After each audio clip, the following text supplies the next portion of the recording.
La jeune fille devait manger 10 livres d'ail chaque jour et faire semblant de le savourer. En plus de cela, elle portait en permanence une croix sur elle. Elle faisait tout cela pour cacher son identité de vampire et mener une vie normale. Mais en tant que vampire, manger uniquement de l'ail ne suffisait pas à la rassasier. Elle cachait donc sa nourriture spéciale dans des sachets de ketchup. Cependant, le danger pouvait surgir à tout moment. Ce jour-là, la jeune fille était assise dans un bus. Un couple assis à côté d'elle se disputait. L'homme fit tomber par inadvertance une boisson en carton sur le sol. La jeune fille se baissa pour la ramasser, mais quelqu'un marcha sur la boîte. Le liquide se répandit instantanément partout. Ce n'était pas du lait, mais du ketchup.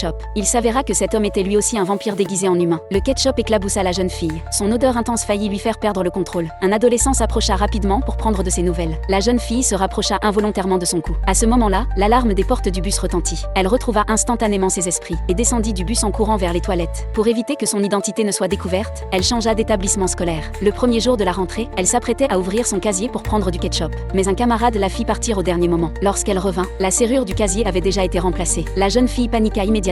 Toute sa nourriture était enfermée dans ce casier. Peu de temps après, son corps devint de plus en plus faible et sa conscience commença à s'embrouiller. C'est alors que l'adolescent rencontré dans le bus s'approcha d'elle. Dès qu'elle sentit l'odeur du ketchup, elle perdit complètement le contrôle. Ses yeux devinrent d'un bleu profond et ses crocs percèrent ses lèvres. Voyant cela, ses camarades se rassemblèrent autour d'elle. Dans ce moment critique, elle se força de toutes ses forces à se maîtriser. Ne voulant pas révéler sa véritable identité, elle repoussa le garçon et s'éloigna. Après quelques pas, elle se heurta à un autre élève nommé Jacques. Elle s'évanouit immédiatement. Jacques la prit aussitôt dans ses bras et l'emmena à l'infirmerie. Il sortit un sachet de ketchup et le lui donna pour qu'elle retrouve des forces. En réalité, Jacques était lui aussi un vampire. Ils avaient grandi ensemble depuis leur enfance. Comme la serrure de son casier avait été changée, la jeune fille ne pouvait pas récupérer ses vêtements de sport. Le professeur la punit en lui faisant faire des tours de course. À ce moment-là, Jacques vint une nouvelle fois à ses côtés. En voyant leur proximité, les autres élèves crurent qu'ils sortaient ensemble. L'adolescent rencontré dans le bus, en les voyant ainsi, se sentit profondément déçu.